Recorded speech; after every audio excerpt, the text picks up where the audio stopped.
Hello viewers, আসসালামু আলাইকুম। আজকে রাঁধুনি মাংসের মশলা দিয়ে রান্না করব বট, মানে ভুড়ি, যেটাকে তোমরা বলো ভুড়ি। প্রথমে আমি এখানে দিয়ে দিব পরিমাণ মতো তেল। যেহেতু বট থেকে তেল বের হবে তাই তেলের পরিমাণটা একটু বুঝে শুনেই দিতে হবে। তবে আমি একটু ভাজা ভাজা বট খাই, যে কারণে তেলটা একটু বেশি দিলাম। আচ্ছা, বটগুলো কিন্তু আমার একদম পরিষ্কার পরিচ্ছন্ন করা, আর বট পরিষ্কার করার প্রসেসটা আমি অন্য একটা ভিডিওতে তোমাদেরকে দেখিয়ে দিব। দিয়ে দিলাম পরিমাণ মতো লবণ, হলুদের গুঁড়া পরিমাণ মতো, মরিচের গুঁড়া পরিমাণ মতো, ধনিয়া দিব, জিরা পরিমাণ মতো,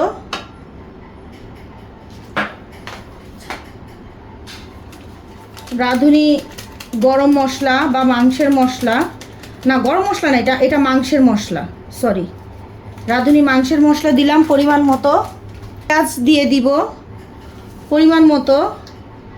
পেঁয়াজটা কম দিব, পেঁয়াজ বেশি দিলে ঝোল বেশি হয়ে যাবে, তাই পেঁয়াজটা কম দিলাম। আর দিয়ে দিব কিছু গোটা রসুন ছিলা। আচ্ছা, তারপরে দিয়ে দিব আমি এখানে শুকনো মশলা, যেটা গরম মশলা, তেজপাতা, দারচিনি, এলাচ, লং, গোলমরিচ। এইবার আমি এটাকে খুব ভালো করে হাত দিয়ে মেখে নিব। খুব ভালো করে কিন্তু মাখতে হবে এটা।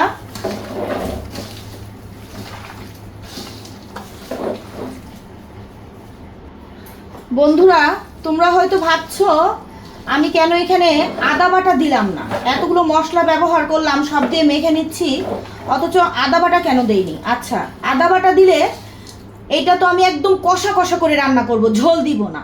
সো আদা বাটা দিলে এটা কষানো যাবে না, পাতিলের নিচে খালি লেগে যাবে তরকারিটা, এই জন্য আদা বাটা এখন দিলাম না, আদা বাটা পরে দিব।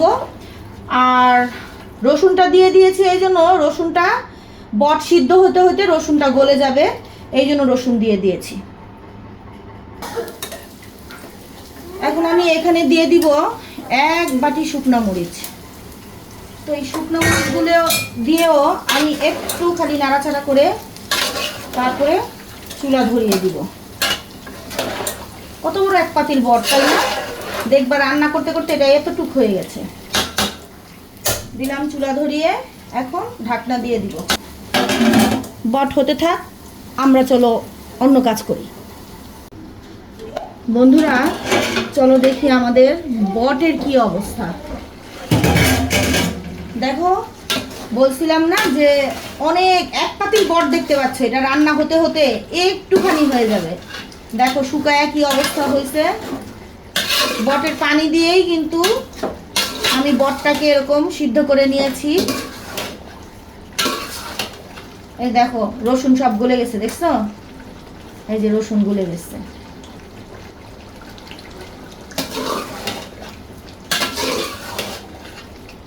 এটা আরো হবে, আরো 2, 4, 5 দিন আমি এরকম জাল দিব। তারপরে যখন ভাজা ভাজা হবে তারপরে আমরা বটটা খাবো। তো শেষ মুহূর্তে আমি তোমাদেরকে দেখাবো যে আমার বটের রংটা বা কালারটা কিরকম হয়েছে। এইটা ছিল আজকের জন্য এতটুকুই প্রসেস। শেষ ভিডিওটা আমি তোমাদেরকে দেখাবো আবার। এটা আরো জাল হবে, এটা আরো অনেক জাল হবে, অনেক ভাজা ভাজা হবে। এখনো দেখো এটার ভিতরে পানি দেখা যাচ্ছে, দেখতে পাচ্ছ তোমরা? আমি কাছ থেকে দেখাচ্ছি, দেখো এই পানিগুলো কিছুই থাকবে না, পানিগুলো সব শুকিয়ে তেল চলে আসবে, তখন বট হয়ে যাবে, তখন খাওয়ার উপযুক্ত হবে বট। বন্ধুরা দেখো, আমার বট কিন্তু জাল দিতে একদম শুকায় গেছে। আর এই যে দেখো তেল উঠে গেছে বটের ভিতর থেকে। আর এই সময় আমি যে কাজটা করব সেটা হচ্ছে আস্ত রসুন। এই রসুনগুলো, আমাদের দেশি আস্ত রসুনগুলো দিয়ে দিব বটে। যদি এই রসুনটা আমি আগে দিতাম তাহলে কিন্তু রসুন গলে এতক্ষণে ভর্তা হয়ে যেত।